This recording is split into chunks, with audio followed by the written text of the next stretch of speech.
Welcome to The Explainer. Today, we're taking a really close look at a massive structural shift happening right beneath the surface of the tech economy. While the entire market seems completely obsessed with centralized, cloud-based AI models, Apple is doing something entirely different. They're quietly turning personal privacy into this incredibly lucrative, deeply entrenched hardware moat.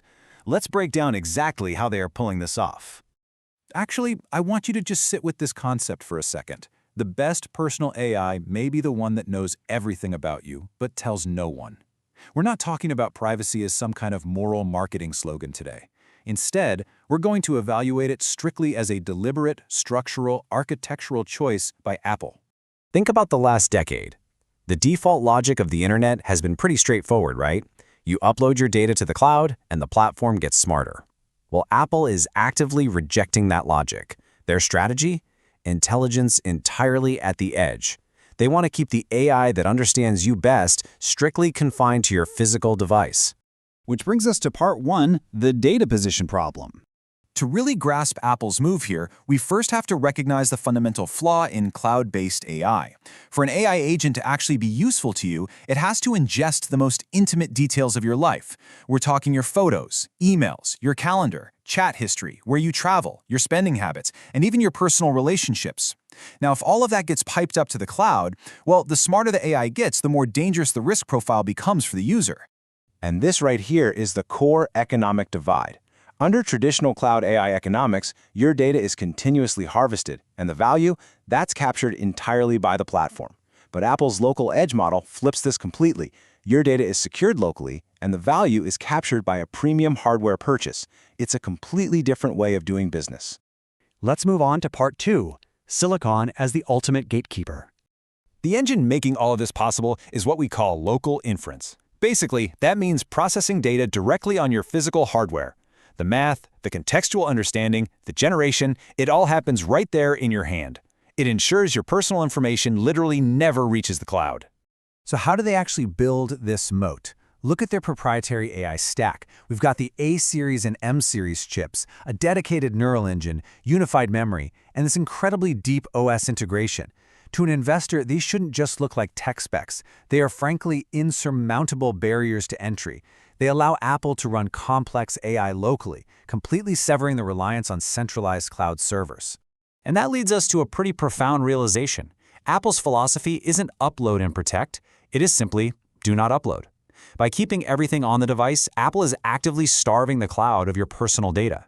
Their silicon chip has essentially become the ultimate gatekeeper. So, as you are evaluating capital allocation in this new AI era, you have to ask yourself a crucial question. Where does personal intelligence actually live? Does it belong to an internet platform somewhere, or does it belong to the hardware in your pocket?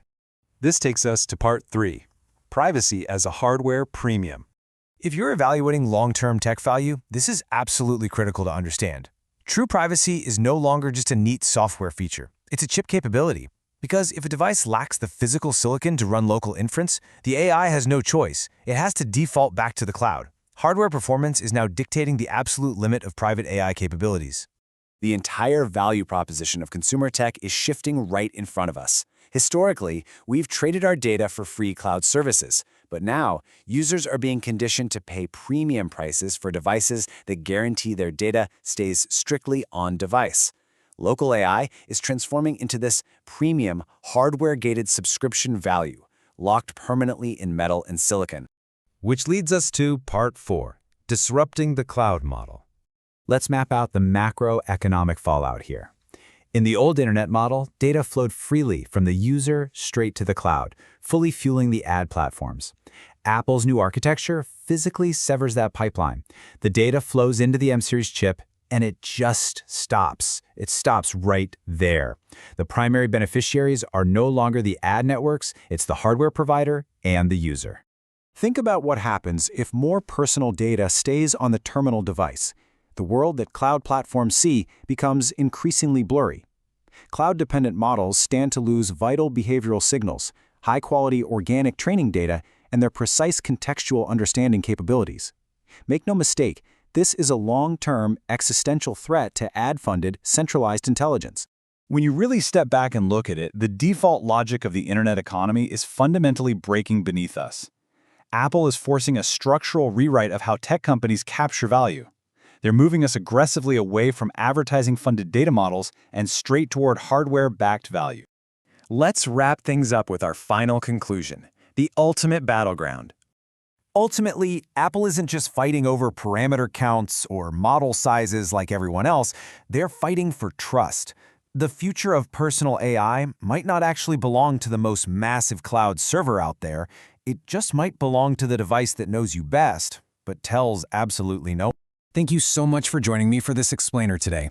Just a quick reminder before we go, this content is for educational and informational purposes only and does not constitute financial or investment advice. Please always do your own research before making any investment decisions.